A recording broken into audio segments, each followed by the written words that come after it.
I'm Nicole Danielle. And I'm Megan Lee. And this is Romance on the Rocks, where two bookish biddies imbibe, talk about the romance novels they're reading, which right now we're doing pick a number. So it's kind of like picking out of a hat. And, well, for us, it's martini glasses. It's all luck of the draw. Yeah. So what did we draw this time around, Nicole? This time around, I drew Every Version of You by Sloane Spencer. And what did you draw, Megan? I have Sinner by Sierra Simone. Excellent.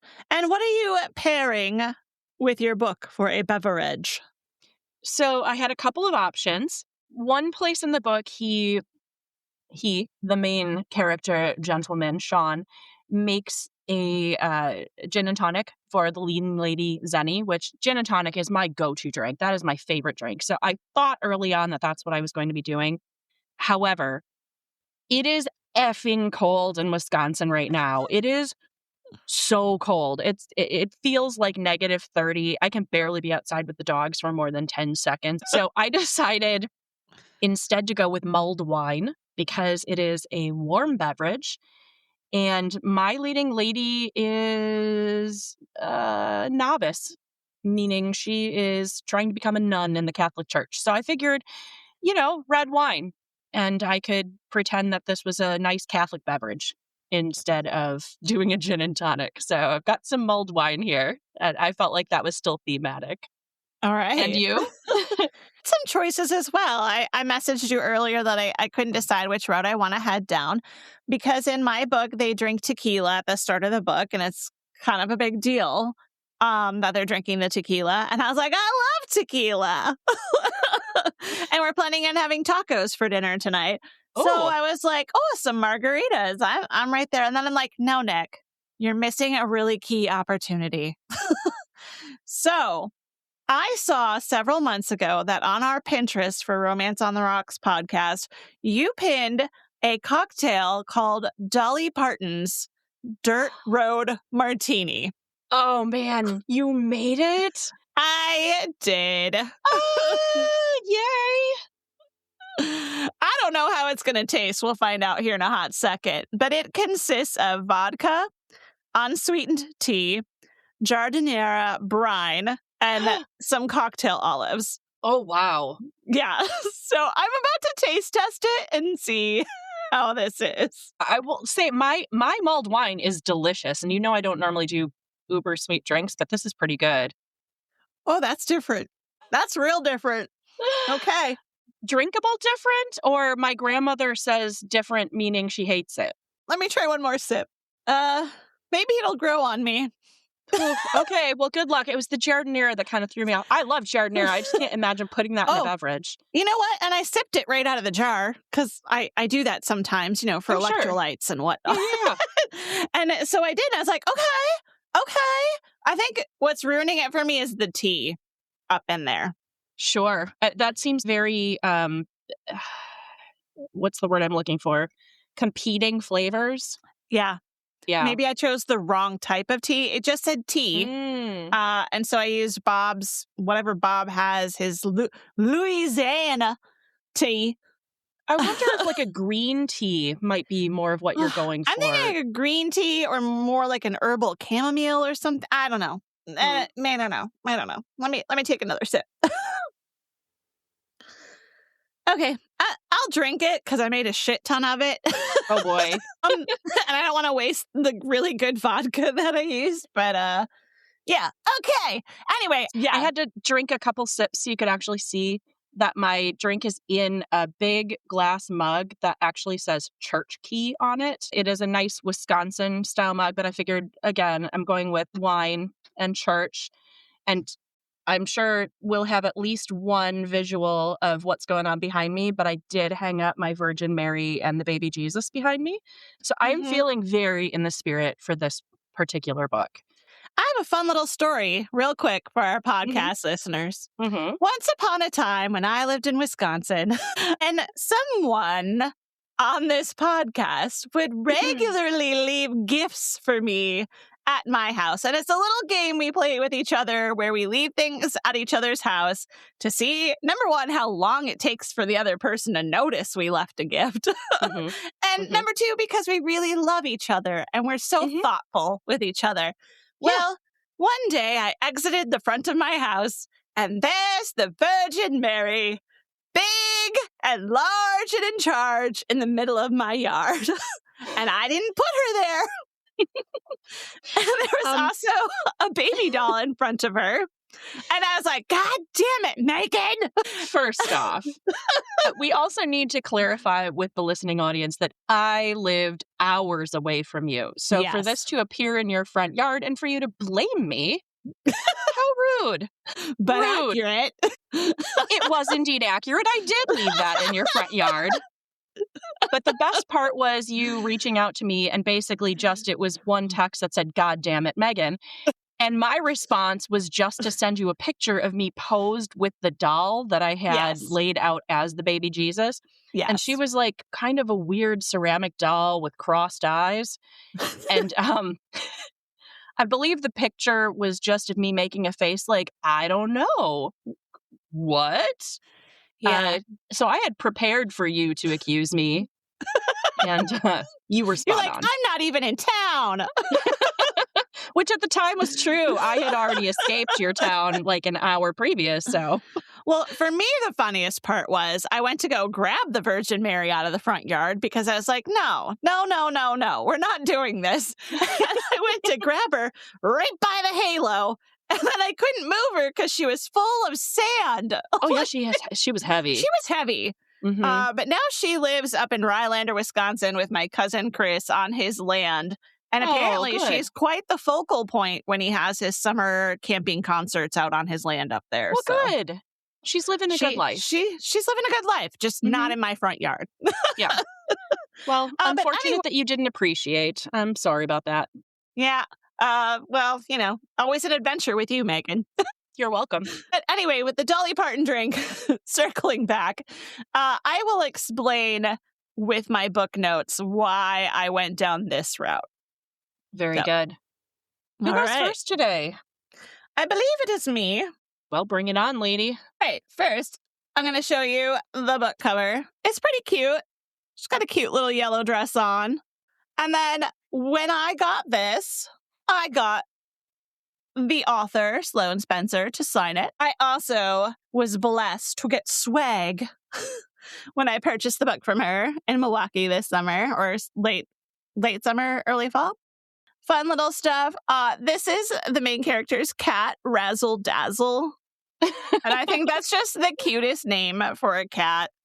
So it was fun getting to meet her and chat with her. And she actually did recommend that this would probably be the best book choice for me out of all of her writings. And I have to say, for the most part, yes, 100%.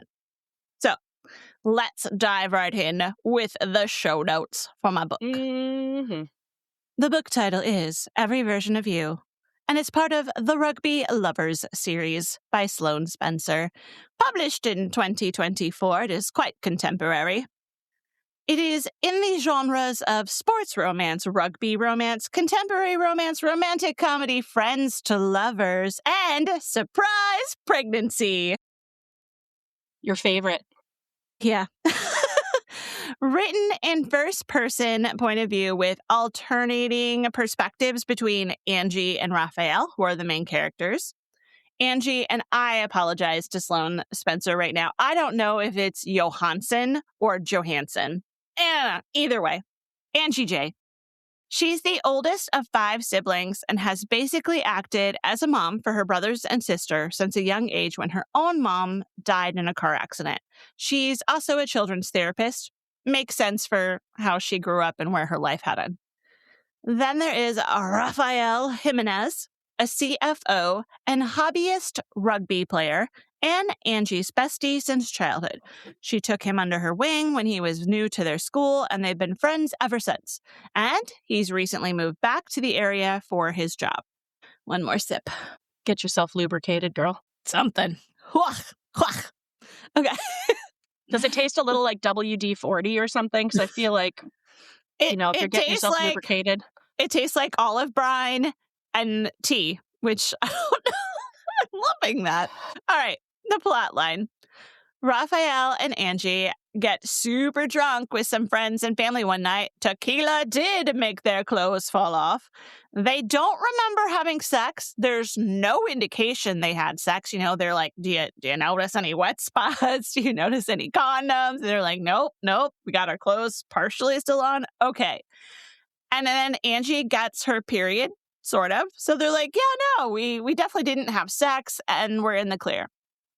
In the midst of this, Angie has to find a new place to live because the owners/friends of the studio she was renting from are relocating for a job and have to sell. And unfortunately, Angie can't afford to buy the whole property from them. So she's kind of homeless now. So Raphael, as any good friend would do, is like, hey, I've got an extra guest room at my house. You can stay there until you get your stuff figured out. Okay, great. In the midst of the moving in process, Angie ends up in the ER because things are wonky health-wise. And then she finds out, oh, wait, she actually is pregnant. The whole period thing was a false period, which can and does happen. Mm-hmm. They decide to keep the baby and raise it together, even though they're not going to get married and follow that traditional route. But they're like, hey, we're best friends. We can be partners in this and we can co-parent. And I'm like, okay, if you guys feel like that's going to work for you, go for it, Sure. They might not be romantically involved, but they know that they can depend on each other. So, yeah. Okay. And she's at an age where she's like, yeah, I would like to have this kid. So, hey, power to you. Well, she's pregnant and they're living together. They decide, why not have all the sex during that time and be monogamous in terms of sex? So they're not going to pursue outside sexual relationships. They might as well just have sex with each other. And I was like, I guess I can see the logic in that. You already got her knocked up. You don't remember it. Might as well at least enjoy it, Yeah, I guess. But also, I think you and I both recognize that can certainly complicate things, can't it, Meg? Mm-hmm. So they're going along nicely. They're both developing stronger feelings for each other. And Angie is beginning to feel like Raphael is getting a lot of the benefits from a serious monogamous relationship without actually having to make the commitment. And she does want commitment in her life. And she does want a long-term relationship at this point in her life. And she's like, basically, he's getting all the perks of a wife, like a live-in wife and soon-to-be mom, but he's not having to actually walk the walk. Raphael does have some serious commitment issues thanks to his super shitty dad who hates women and has told him his entire life never to be trapped by a woman. And of course, Raphael is always trying to make his dad happy and earn his dad's affection by doing what his dad wants him to do, whether or not it aligns with what he wants in life. He's just very much trying to please his dad. And I was at a certain point like, fuck your dad. He's an asshat. So I'm going to leave it there. I don't want to spoil the rest of it, but I'm going to get into things that I loved and appreciated. First off, Megan, in the beginning of this book, there is a lovely Spotify playlist.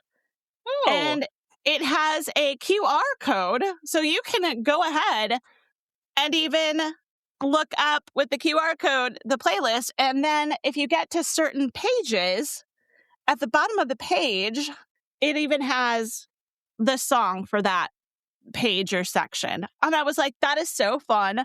That is so cute. The part where they're drinking tequila, the song choice was Despacito, which I freaking love. Yeah, I play that's a that great one. over and over in my kitchen and dance to it while I'm baking. So I was feeling the vibe. I was like, yeah, bring on this playlist. I'm here for it. She also has a whole section at the beginning of the book of American rugby terminology to guide you as she's talking through games and events that Raphael is participating in, which I appreciated because I'll be honest, I don't know shit about rugby. Did you feel like you learned anything with that? Yes, but did I retain that information? Absolutely not. But while I was reading the book, I was like, oh, okay, yeah, that makes sense. And I appreciated having that terminology there because, rugby, Mm-hmm. Then I mentioned it before, Angie's cat's name is Razzle Dazzle, which I thought was cute and fun. There are a variety of relationships and sexual orientations displayed between other characters in the book, including polyamory, bisexuality. There's also a transgender character, and I really appreciated all of those elements and the characters because I think it reflects the real world well. Also, in Mhm. this book, therapy is normalized, including for male characters. That was refreshing. Angie is a real sized adult woman. She says 18 to 20. I'm right there with you, girl. Appreciated and loved that. And also the fact that she was not some virginal, innocent woman who came just by having her nipples touched. While Angie is pregnant, she develops this thing where all water tastes contaminated. And I have never felt more seen. That does sound exactly like a Nicole move. Yep, right there. I totally had that happen to me when I was pregnant with my daughter, Sydney, and it never went away. To this day, all water tastes contaminated to me. It's such a struggle to drink water without feeling like, ugh, nope, that's contaminated. And I always say to Bob, I'm like, can't you taste that in the water? And he just looks at me like I'm batshit crazy. And I'm like, okay, so it's not just me. It happens to other people. So this was very relatable to me. And I thank you, Sloane Spencer. I feel seen. Another thing I enjoyed for the most part, Angie and Raphael engage in all manner of kinky, fun, fantasy, intimate moments as two healthy, consenting adults. I recently learned about scenes from a subscription called Aria with the hubby that we tried out last quarter, and Angie and Raphael totally create some scenes together, so that was fun. Some of it was not my jam. Some of it was straight up hilarious, and some of it was like, okay, I'm intrigued. A few examples, they chase each other in the woods. I was like, okay. They have funny, safe words, and this is where Dolly Parton comes in. Okay. Angie's safe word is Dolly Parton, and Raphael's safe word is Kenny Rogers. Oh my God. That's fantastic. Are they islands in a stream? Was that one of the scenes? Please tell me. I was giggling so hard, and I was like, Bob, you're not going to believe what their safe words are. Just real quick. So the song Islands in a Stream, when my husband was young, he thought they were saying Island Industries. And so that's always been the song to him is Island Industries. I'm like, yeah, that's a great business name. I love it. And I have to say, the one scene that not only I was challenged by, but also Raphael was, that Angie wanted to do.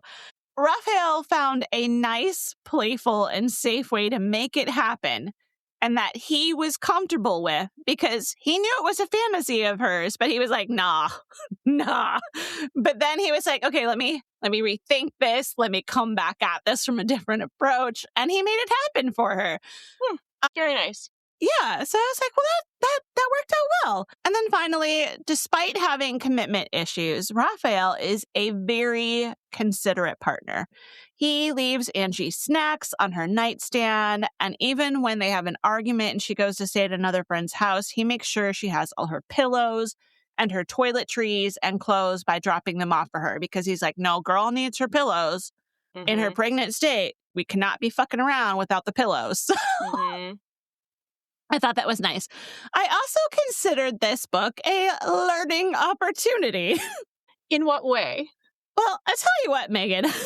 I am learning so much this year, season 3, year 2026, from romance novels and smut.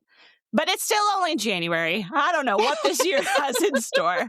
But I feel like I've hit a whole new level and I am learning even more than last year from podcast reading. And outside of podcast reading, I had to look up a lot of things while reading this book, including primal domination, consensual non-consent, sleep creep, and switching. Those were new to me. I think I basically understood the gist, but I didn't know the terms. Yeah, I'm going to tell you out of the 4, I'm like, okay, I have a pretty good idea about 2 of them. And then the other two, I would just be taking wild stabs in the dark. So there's a lot of stuff in this world. There was another one that she mentioned about financial something, and I can't remember what the exact term was, and I didn't, unfortunately, tag it, although I tagged the shit out of my book for notes. But it wasn't what I thought it was, so I'm glad that I was Googling and researching to understand the terms properly, because it made a difference once I understood what it was. As far as challenges in this book, I didn't really have any challenges. The pregnancy romance is not really my jam, and you know this about me, Megan, because I personally did not love being pregnant, and it's not something I ever wanted to repeat after being pregnant with my daughter, Sydney. But I liked the characters in this book and the overall storyline. And there was only the one weird scene that Angie wanted to do where I was like, what the fuck? And then Raphael was freaked out by it too. And so I was like, okay, it is weird. It's not just me. And I felt like by having Raphael kind of bulk at it, it was an acknowledgement that, yeah, it is kind of a weird kink that she wants to do. And so I was like, okay, I'm not just reading random smut where it's like, yeah, all the things. You know what I mean? I don't know why, but it made me feel more comfortable with it. And the way he turned it around, I was like, okay. I do think, though, it may not even be somebody's actual kink, but in some of those situations, people want to try something because maybe they don't know if it will be something they want to do again. So it may just be a one-off, one and done. Yeah. And yeah, it might come across as strange initially. What it boiled down to in this book with the scenes, if you will, is Angie had been reading a lot of trashy romance novels, as we all do. And so she wanted to create scenes from the trashy romance novels. And the one that I had challenges with, and as did Raphael, was a mafia thing. And I have to tell you, I haven't read any straight up mafia type stuff. I've read mafia adjacent this year so far, where it's like a secret society type of thing, but not straight up mafia. She basically wanted to act out scenes from various romance novels, and I totally get that. I'm not opposed to that at all. May have done that myself with my husband, but I just appreciated again that Raphael turned it around. He was uncomfortable with something, and I don't want anybody to do anything that they're uncomfortable with. I don't care if you're male, female, they, them, whatever. You should not have to feel pressure to do something you're not comfortable with. But if we were still doing romantic reminders, I would say that the romantic reminder here would be that compromise doesn't have to mean sacrificing your values and boundaries. With some creative workarounds, you can often find ways to compromise that might even end up being fun. So I appreciated that. Final thoughts on this book, and I'll leave that there.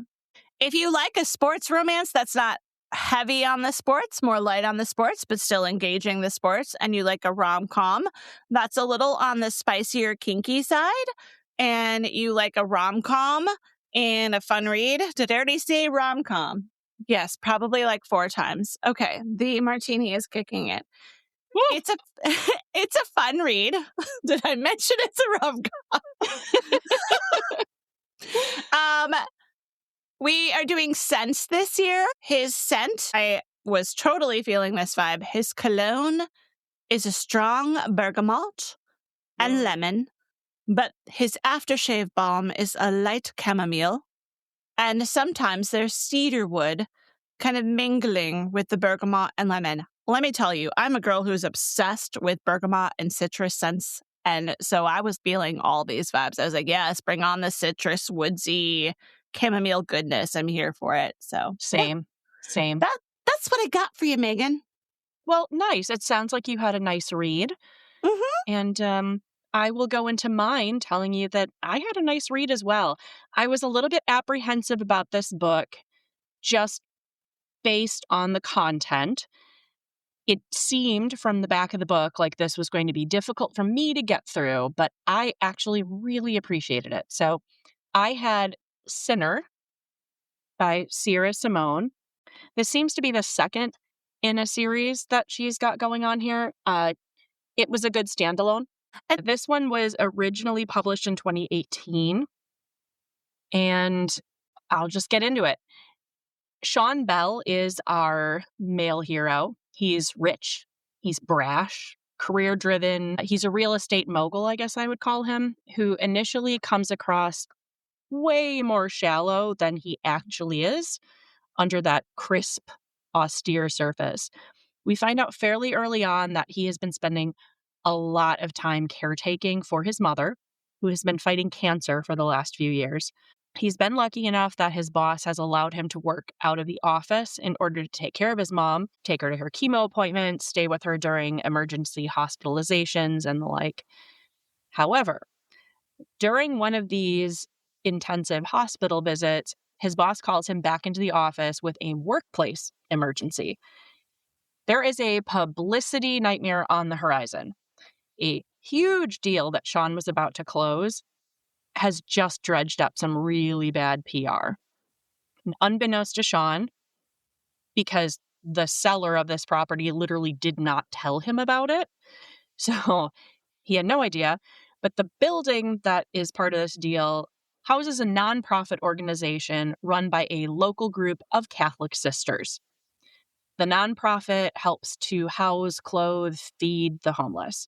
And if Sean closes this real estate deal, it could leave the charity out on its ass, which, of course, does not look good for the company, right? So because of this impending PR disaster, the boss sends Sean to meet with the nuns. So now, a little more background on Sean. He is a lapsed Catholic. He grew up in the fold. One of his brothers was even briefly a priest. But previous religious trauma has removed him from the flock. Sean grew up with 2 brothers and 1 sister, and his younger sister, Lizzie, had spent her teenage years wanting to go into service for the Catholic Church as a nun. Lizzie was lost to self-deletion after her dedication to the religion. After her death, the family found out that she had actually been groomed and abused by a smarmy church leader. Sean has never been able to separate the church from Lizzie's death, which is very valid, right? Sean now has to make it right with the nuns who were inadvertently caught up in this enormous real estate deal, right? So he's a lapsed Catholic having to rush back into this Catholic church aura in order to fix his career choices with this big real estate deal. So Sean shows up at the nonprofit expecting to meet a nun named Mary. But of course, they're all named Mary. Who he actually comes face to face with is Zenobia Iverson, the younger sister of his best friend Elijah. He hasn't seen Zenobia, Zenny, since Lizzie's funeral. So it takes him a beat to realize who she is, and he is horrified to realize she is also the young woman he hit on at a party just a couple days ago. Why was she at the party? Well, she's not quite a nun yet. She's been a novice in training and moving toward her final vows. And apparently, her Reverend Mother has been encouraging her to go out in the world and tempt some doubt. The Reverend Mother thinks that Zenny has been too unshakable in her convictions. Basically, she hasn't seen enough of the world to really understand what she's giving up to take these vows. So, Sean met Zenny at a party and did not realize who she was. What he does know is that when they were at the party, they seemed to be building a steamy rapport. And now Sean is faced with this pious and virginal Zenny in a very Catholic setting. So during this initial meeting, Sean realizes he needs to find a new and better location for the charity that will not only help impress Zenny, but it will help the local community make for a better public image for his company. In addition to making a better path for both his company and the nonprofit, he's now drawn further into Zenny's orbit by this quote unquote worldly test she's trying to get through while figuring out her spiritual path. So what does that mean? The two of them have kind of a little handshake agreement that he will play her temporary boyfriend, giving her a tempting physical experience that will allow her to really decide her spiritual path.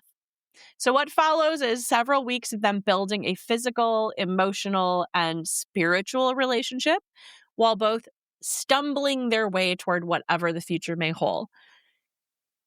I'm telling you, this book was emotionally complex and very well written. So there will be no spoilers because I actually really enjoyed this book, which was shocking. Which shocks me. Shocks me to my core, Megan. This is not your book. You think that, however, what I will say is I like a complex theme. I need more than the romance, and we've kind of discovered that. I need something. I like a mystery to solve. I like that there is a complex world because we live in a complex world. And for those of you who don't know, I freaking love theology. I really do. I just find it fascinating as part of the human experience. So for me, this was a really interesting book because it really parsed apart people's emotional connections to a spiritual world and interpersonal relationships. It was very well done. So, was it more open door than I would have preferred sexually? I was going to say, you're not an open door girly. I'm not. It's not really my thing. However, it was handled so well with all this other complex background that I really appreciated this book. For all our podcast listeners, that's a huge thing coming from Megan. That's huge. Yeah, that's huge. I don't get to often say that I think a book was really well written. This was very well written. I look forward to reading more in the series. Oh my God, because that's like book 2 or 3 in the series. Yeah, and I will go backward and I will go forward. Oh my God, Megan, you're shocking me to my core. I'm just telling you, I shocked myself because I did not expect to love this book based on the back. Like the synopsis didn't really grab me. The book itself did. So thank you, Sierra Simone. This was really beautifully written and I enjoyed it. The one thing that I had a problem with goes back to that whole like, this person is so young. I really, really freaking hated that. I don't mind an age gap romance as long as the people are on the same level and they're treating each other with respect. These two were on the same level. They treated each other with respect. However, Sean kept moving backwards into like, oh, but she's so young and I babysat her when she was little. I'm like, you're the one making it weird. Dude, just stop. Let it go. Yeah. You gotta let it go. You're the one making it weird. She's an adult woman. She's making her adult choices. Yeah. You know, the two of you are making a path together. Just fucking stop. So that was my one thing that I wish would not have been hammered on so hard in this book. Okay. I thought this was nice. Sean says at one point in time, I want to impress her. All that trust and affection she has to me that I don't deserve, I want to start deserving it. And I thought that was very, very insightful because you recognize that there's no reason for her to really trust you as much as she is, but you want that trust to be built on something. So that's the other thing, me being a person who loves the theology, is I was drawing a lot of these like, you know, this is not a house built on sand. This is a house built on stone. I was pulling in like all of my young Bible studies types of things. And I'm like, he's looking for his house built on stone. He doesn't want her to be building this on sand, right? I thought that was lovely. There was a funny thing where she was asking him, much like your book, where they were talking about different fantasies and role playing and different things they could try, right? In her little tempting months that she was doing here. And she was like, well, how experienced are you? And his response was, there are a few categories of Pornhub I haven't dabbled in. I was like, oh boy, buddy. We may not want to delve into those categories, but okay. Yeah. Okay, but also real world. Right. Yeah. Oh, speaking of real world, this really spoke to me as well. you and I, as people who have way too much to do, there's so many things like on our plate that like we spend a lot of time getting things done. Oh, And so then yeah. we then ignore other bodily needs. Like I cannot tell you the number of times I've been grocery shopping and I've had to pee for an hour. Guys, just stop and go to the bathroom. Why am I like, no, I got 15 more minutes in me before I explode? Like, girl, so dumb, right? So Yeah. this really stuck out to me. Sean knows that she's not only going through this novice training to take her final vows, she's also in college at the same time. She wants to be a midwife. She wants to help people have better health outcomes with Yeah, their pregnancies. valid. Yeah, great. She's going to school for nursing. I love it. And he was incredibly supportive this whole time. And one of the things was she had come home after like a long day of school and study and whatnot. And he was like, when's the last time you ate? And she just kind of looked at him. And I'm like, oh, okay, that sounds a lot like what you and I would do. I don't know, 12 hours ago? Who knows? I had coffee. That's all I need. Right. I'm good. And so he asked her when she had eaten last, and she just kind of looked at him, and his response was, I know that it's much, much easier to justify losing a night's worth of sleep for the cause than it is to justify taking 10 minutes to make a sandwich.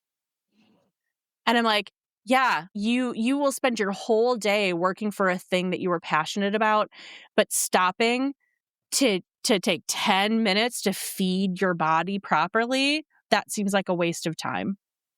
I'm like, woo, that spoke to me, right?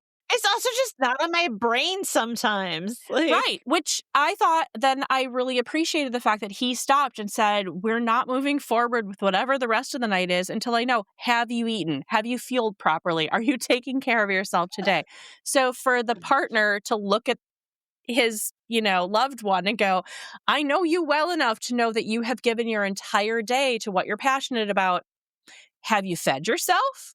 I thought that was very, very sweet. yes, valid. Yes. That's good partner care right there. Exactly. Here's the thing. John really struggling with his relationship to the Catholic Church and his anger that really surrounded his religious upbringing and how he felt about that today. He recognized at one point in time in the book that he was railing against religion and suddenly was like, wait, can you hate a thing you don't believe in? That was a really interesting moment for him to suddenly realize like he's got all this anger that he's throwing at something that he tells people he doesn't even believe in. So this was a great book because it had a lot of thought-provoking moments. There was a lot of recognizing just simple things. Black hair care being different for a young Black woman than it would be for somebody like me, and looking at a cisgendered, male-dominated society. It just really looked at a lot of different concepts. We find out that one of the other characters in the book is most likely bisexual, and that comes out in a scene where you're not necessarily expecting it. And so there were a lot of really good societal commentaries throughout this book, which I appreciated because it didn't necessarily hit you in a way that felt forced. It just felt like real life, much like you saying in your book, it felt more real. I was just about to say this completely is relevant to my book as well because it's real world people, relationships, situations, and I appreciate that as well. Mm-hmm. And even if I'm not an open door person, the amount of care and thought that went into all the different encounters, that is really what I am looking for in any sort of book. Yeah. It's not even necessarily the encounter itself or whether or not I can see myself being in that kind of encounter. It's more, do these two people appreciate each other enough that they are making this an experience for the two of them in a positive way? And you don't always see that. It can be very glossed over, or like you and I say, oh, this virgin just had sex and now she's orgasming all over the place. And you're like, no. And this book wasn't like that, right? It just real world stuff. And then on the fun parts of it, Sean and his mom very early on were reading romance novels together. You Oh, guys. I love Yes. that. Yes. He found escapism through romance novels after his little Oh, sister's death. And when his mom found he was reading them, the two of them just started swapping novels. And so now that she's in the hospital and going through all this treatment for cancer, he's reading them out loud to her. oh. Yes, the nurses would come and he'd have a chapter a day, and it was really, really sweet. And they would watch HGTV together and make fun of the tiny house people. And I'm like, I can get on board with this. This is great. 400 square feet is not going to work. I love the concept of a tiny house personally, but I also understand making fun of the tiny house people. So it was just, in general, I liked Sean more than I thought I would. I loved how complex this book was from the thought process. And I do look forward to reading more of these, even though it initially did not seem like something I was going to love. So kudos to Sierra Simone. Freaking loved it. No notes. And she's got lots of great reviews for her Audible version, her audiobook version of the book as well, whether it's from Libro FM or from Audible. And just on Goodreads in general, people have commented on the excellence of the writing as well. So, yeah, surprising and exciting. Very happy that I threw this into our pick a number because to me, it could have been one that I just redonated based on reading the back and been like, I don't know. No, really, really pleased. So yeah, happy. I know we're not doing romantic reminders technically, but however, I did one. So give me I did one too. So I just want to say my comment earlier about he wanted to earn that feeling of deserving. She was giving him all of that. So I do think there are a lot of times where you recognize that your partner is giving you some sort of trust that you're like, oh God, I don't even know how to hold that. So just figuring out what it is that makes you feel worthy to hold that trust from your partner. And that might not sound romantic, but I do think it's really important to recognize that our partner sees us in a totally different way than we see ourselves, right? And sometimes we're their hero in a space that we didn't know we were. So feeling like we can step up into that image that our partner has of us, I think that's brilliant. Yeah. Did you have any scents from yours? Yeah. I'm sure there was something about his scent. I don't remember what it is. Or her scent. No, I've got one for her. He said that it was something rose-like and delicate. Ah, yes. Mm-hmm. Also, can I rewind real quick? And when she first saw his penis, she described it as bumpy. And he responded with, I think the word you're looking for is big. And I thought that was an adorable little back and forth. Okay, whatever you say, dude. Right? I'm like, that is real talk, right? Where she's like, oh, it's so bumpy. And I was like, I love that so much. Valid. Anyway. It's bumpy.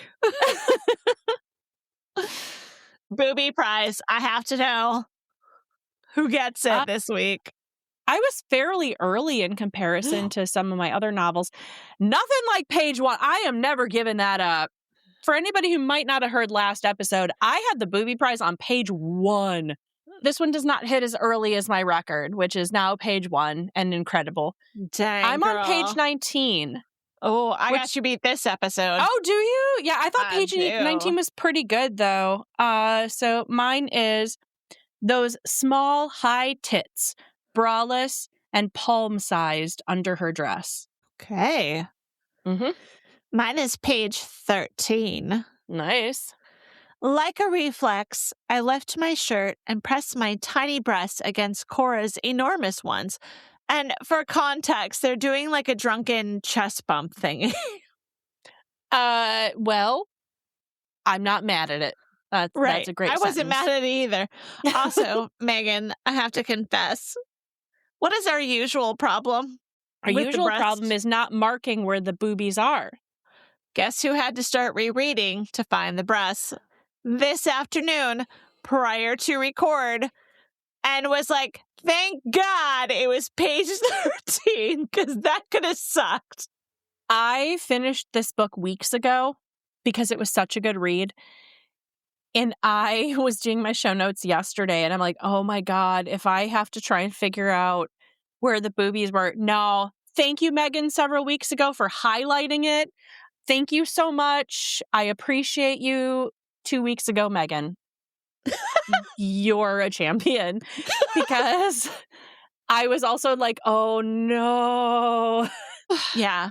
1.5 weeks ago, me was like, oh, thank God she marked it. Yeah. I did pink and orange highlighters for this, and it was pink highlighter to the rescue. Oh, I page showed 19. you all the little tabbies I had on mine. Mhm. I somehow have something also marked on page 102. Should I read the quote? I don't know why I marked this. Sure. Okay, let's see why we marked this. To be fully human is to be fully sexual. And while that doesn't mean having sex or even sexual desire, it does mean being fully in your body. It means recognizing that there's nothing less holy about your body than there is about your soul. That as long as your body is treated with consent and respect and affection, that you treat the bodies of others in the same way, there's nothing inherently sinful about your flesh. I low-key love that. Isn't that beautiful? I love it. This book had the nicest mashup for me. This is how my brain works, you guys. This weird freaking mashup of the religion and sex. Bring it. Okay, so we know it's gotten great reviews on Good Books for the audio version and for the written version. So I think we can safely say if Megan thought it was okay. More than okay. This goes high up there. Mm-hmm. Where are you at? I'm habanero, I think. Oh, shit. I just closed up my notes. I know it's habanero as well because I think Sloane Spencer says it. It's like kinky cute. And I would say it's kinky cute. Yeah. This was not as in your face as you would expect. Yeah. Given the content. But I would give it a habanero just based on the number of positions we're going into. Oh, yes. Always a factor. Mm-hmm. Or where we're doing it. Sure, that's an element as well. Yeah. And did people die? That's always Nobody died. Well, no, that's a lie. Somebody died, but not from sex. Not during sex. Okay. Multiple people. There were 2 deaths in this book, not from sex. But not related to the sex, which has been a deciding factor in previous episodes. Correct. Where we rank things. Did not count in this particular book. Okay, so what do you have coming up on the next episode? I'm going to be reading Odd Girl Out. And Anne Bannon is one of the original, mothers of lesbian pulp fiction. So I'm very excited about this one. This book features the best of Anne Bannon's lesbian pulp novels. First published from 1957 through 1962, these classic novels follow the exploits of a circle of women friends coming to terms with their sexuality. Odd Girl Out, the first in the series, introduces 2 of the characters, Laura and Beth, who meet at college. Laura at first thinks that lesbians must be great, strong creatures in slacks, while Beth defies her feelings by fleeing into marriage. The other books are set in Greenwich Village, where Laura meets Bebo Brinker, an impulsive, passionate, and sometimes impossible Midwestern girl who swiftly captures readers' hearts. Called Simply Amazing Reads, Engaging, Sexy, and Unexpectedly Illuminating by the Village Voice, Bannon's novels also provide an important record of lesbian life in the post-World War II era. I have Savor It by Tara DeWitt. Sage Bird has learned to love her small world in the coastal town of Spoons, Oregon. That's right, it's a Spoons. It's a Spoons, but not a Spumes. A Spoon. Not a Spoon. with the misfit animals on her hobby farm, her friends, and her students to make her smile. But when her ex, town golden boy Ian, suddenly gets engaged, Sage wants a win. Beating him in the Festival of Spunes. I can't even say it with a straight face. The town's annual summer competition would be the perfect way to show everyone she's doing just fine. No pity necessary.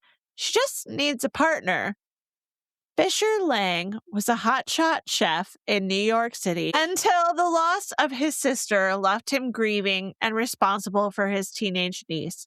After Fisher loses his Michelin star along with his love of cooking, his boss sends him to Spunes for a last chance project to redeem himself. But as his reluctance to get comfortable in a small town causes clashes with the locals, and a kiss with his sunny new neighbor Sage leads to dating rumors, the pair strike a deal to turn things around.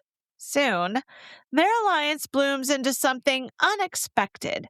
And while they try to savor every moment, summer is racing by all too quickly. That concludes this episode of Romance on the Rocks podcast. It's been a treat and adventure, and that is probably one of the worst cocktails I've ever had per the podcast. I was going to say, when you say treat, I think you're talking about the drinks I had and not the ones you did. You know what? I love Dolly Parton, but she did me wrong.